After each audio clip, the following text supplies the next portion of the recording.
Ya, silakan Pak.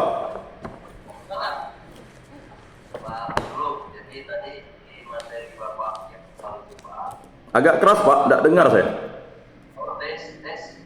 Pak operator tolong linknya di volume next volume. Pak, di suaranya Pak. Dari sini saya Pak.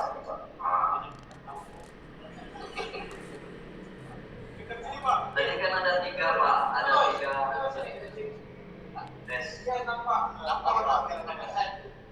Ya, silakan Pak, silakan. Bisa saya dengar. Nah. Oh, Pak. Pak dulu, jadi tadi kan ada 3 pembagian Pak. Dan ini kan awal-awal Pak. Yang saya mau minta pandangan dari Bapak. Puji Tuhan kalau ada ayat-ayat pendukung Pak. Dan saya ini tergolong orang awam. Tahun 2011 itu berdua saya meninggal laki-laki. Di kampung istri ini tidak ada pendeta, tidak ada siapa-siapa. Lalu saya jadi pendetanya. Lalu saya awam. Nah, dulunya tahu gimana dulu tidak paham ya tuh berapa kali. Nah, apakah itu dibolehkan? Satu Pak. Jadi yang kedua, dari setelah istri juga itu tahun 2015. Karena ketua umat pun tak memecat dirinya sendiri. Katolik ini tinggallah yang ketua-ketua aja lagi, sepupu istri. Lalu siapa lagi saling tunjuk-menunjuk di kubur itu Pak. Akhirnya dialah yang menjadi pastor. Bagaimana dengan konsekuensi kami sebagai kaum awam di Bapak dulu? Jadi apakah itu sah menurut Alkitab tentang Kristiani? Gimana sih Pak itu saja? Saya terus Pak. Baik. Terima kasih Pak. Ini memang masalah di daerah-daerah untuk gereja-gereja Katolik itu. Makanya wakil imam di daerah-daerah itu dipercayakan kepada awam, tetapi dengan pelantikan oleh paroki setempat. Jadi kalau misalnya Bapak mimpin ibadat itu tidak ada masalah, karena memang mimpin ibadat itu ya ketika imam atau pastor tidak ada, bisa dipimpin oleh awam yang memiliki kecakapan khusus, kemudian disesuaikan dengan kalender liturgi yang sudah ditetapkan oleh gereja. Nah, kalau memang kalender liturgi juga tidak ada di daerah itu, ya disesuaikan dengan bacaan-bacaan yang memang diketahui oleh awam itu. Makanya perlu adanya pendampingan atau pembinaan, ya kan, pemimpin ibadat. Tetapi pada prinsipnya yang boleh memimpin itu adalah ya orang yang tertabis. Kita hanya pada saat kondisi extraordinary, kondisi darurat. Misalnya pada kampung itu tidak ada pemimpin umat yang cakap dipercayakan kepada kita. Silakan Pak, kan ada tata perayaan ibadat baik di doaku, mada bakti itu udah lengkap. Ya, memang seyogyanya, sepatutnya Bapak harus memiliki kecakapan khusus. Minimal tata urutan ibadatnya sesuai dengan tata ibadat tanpa imam. Itu kan ada Pak. Berikutnya yang kedua, mengenai persoalan memecat diri sendiri. Ya tidak bisa sih memecat diri sendiri itu. Memang orang yang menjadi pemimpin umat di situ, sebenarnya pemimpin umatnya tetap uskup. Yang namanya pemimpin umat itu uskup Pak, kalau di gereja Katolik. Sedangkan imam itu adalah wakil uskup untuk memimpin umat di teritori itu. Lalu ada ketua stasi adalah ya orang yang ditugaskan. Bisa jadi ketua stasi itu bruder, dia juga umat inti, bukan umat yang berjabatan dari itu. Bisa juga awam itu adalah fasilitator, mediator, komunikator untuk ya kan imam di paroki atau wakil uskup di paroki dengan umat setempat. Lalu Bapak di kampung itu juga harusnya kalau pemimpin umatnya atau ketua umatnya sudah tidak bersedia lagi karena faktor usia atau faktor ya kan ketidakbisaan, makanya harus dipilih ya kan pemimpin umat yang layak dan cakap dan dipandang ya norma-norma sosialnya tidak menyimpang. Misalnya dia kawin dua, ya memang tidak layak Pak untuk memimpin ibadat. Bagaimana dia memimpin diri sendiri tidak bisa lalu memimpin ini? Misalnya, mohon maaf Pak ya, misalnya masalah sosialnya, dia pemabuk Pak, lalu dia penjudi, Bapak suruh mimpin ibadat, kan kacau nanti. Aduh katanya, yang mimpin ibadat suka judi, bagaimana ya? Jadi harus ada kesalehan umum Pak, kesalehan umum. Makanya bukan ingin membedakan itu, karena awam itu tidak tertabis. Awam boleh memimpin ibadat jika situasi di tempat itu memang diperlukan orang memimpin ibadat, tetapi tetap harus dikonsultasikan dengan pastor paroki setempat. Karena untuk waktu sekarang kayaknya udah tidak terlalu sulit ya. Jadi tetap harus konsultasi dengan pastor setempat Pak. Lalu mohon izin dengan pastor setempat, misalnya waktu, misalnya ketemu, pastor saya ini dipercayakan umat untuk mimpin ibadat, ya kan? Nanti pastor akan memberikan yang namanya ya kan bimbingan singkat, atau nanti ya dipilih kembali pengurus umatnya. Nah, sehingga pengurus umat ini nanti itu ada namanya upacara ya pemberkatan oleh imam untuk pemimpin umat atau pengurus gereja setempat. Tapi harus lapor Pak, harus bicara dengan pastor, karena pastornya kan tahunya pemimpin umat yang memecatkan diri itu.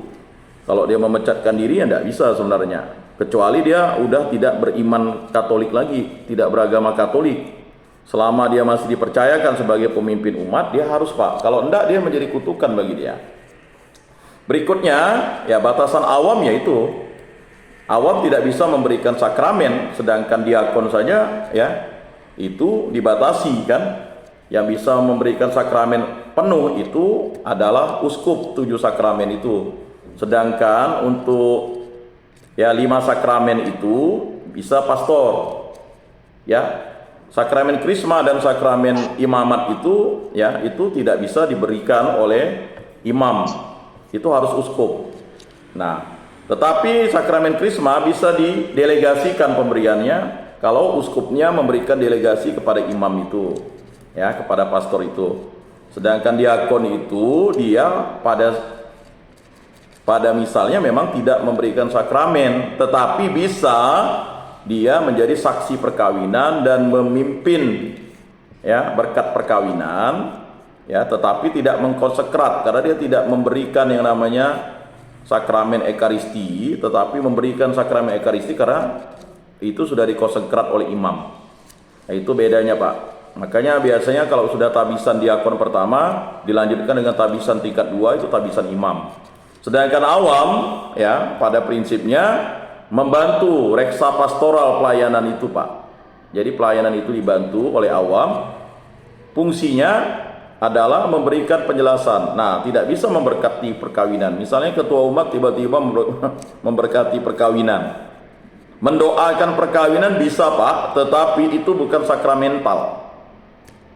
Perkawinan itu harus sah, ya kan? Itu harus diberkati oleh seorang imam yang tertabis. Nah, kalau kita mendoakan misalnya pertunangan, ya kan? Boleh, ya kan? Tetapi kembali lagi, kalau untuk sakramen perkawinan ini harus ya imam yang tertabis, ya kan? Jadi kalau kita ini mendapat kuasa dari mana? Dari kuasa baptisan kita. Kita kan dibaptis menjadi imam, nabi dan raja Pak. Nah, itu yang namanya imamat umum, bukan imamat khusus. Maka semua orang yang dibaptis itu boleh memimpin ibadat asalkan sesuai dengan tata aturan gereja Katolik yang ditetapkan. Itu khusus untuk gereja Katolik Pak ya. Untuk gereja-gereja denominasi lain di luar Katolik itu urusan masing-masing gereja Pak, masing-masing organisasi.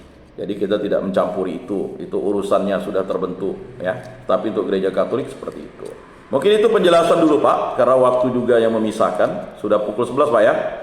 Ya, nanti kita lebih lanjut pada minggu depan ya. Jadi demikian. Gimana Pak?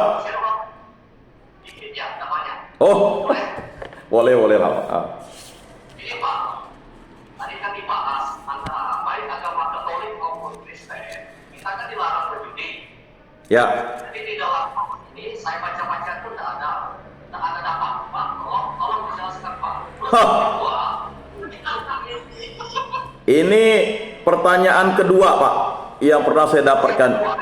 Dulu waktu di Bengkayang ada seorang guru ya dia beragama Katolik nanya, kan tidak apa-apa, dia dalam Alkitab tidak pernah dijelaskan orang dilarang berjudi. Ya ampun, Yesus itu jelas-jelas melarang judi itu. Coba Bapak baca di Perjanjian Baru ketika dia marah di Bait Allah. Itu kan sebenarnya tidak ditulis berjudi di situ, itu sudah mencemarkan diri, Pak. Jadi perjudian itu adalah dosa. Dia melanggar 10 perintah Allah, Pak. Di situ ada pencuriannya, ada saksi dustanya. Boleh Bapak cek dulu, bagaimana orang berjudi itu bisa jujur, Pak? Tidak ada orang berjudi itu jujur, Pak. Kalau jujur ya kalah dia, Pak. Dia pasti ngakal, Pak. Kalau Bapak main misalnya kolok-kolok, Bapak bandar, masa Bapak tidak untung? Ngumpan orang dulu dia, Pak, bohong-bohong. Bapak pernah pergi ke suatu daerah, ya kan? Diumpannya kita dulu, Pak. Wah, dapatlah dari mulai masang 10.000, 20.000, lama-lama habis duit 1.500.000. Nah, jadi di situ, Pak. Jadi judi itu ya sesuatu yang dosa dan itu melanggar janji baptis kita. Karena itu bentuk dari, ya kan, kuasa iblis untuk merayu kita. Ya lama-lama.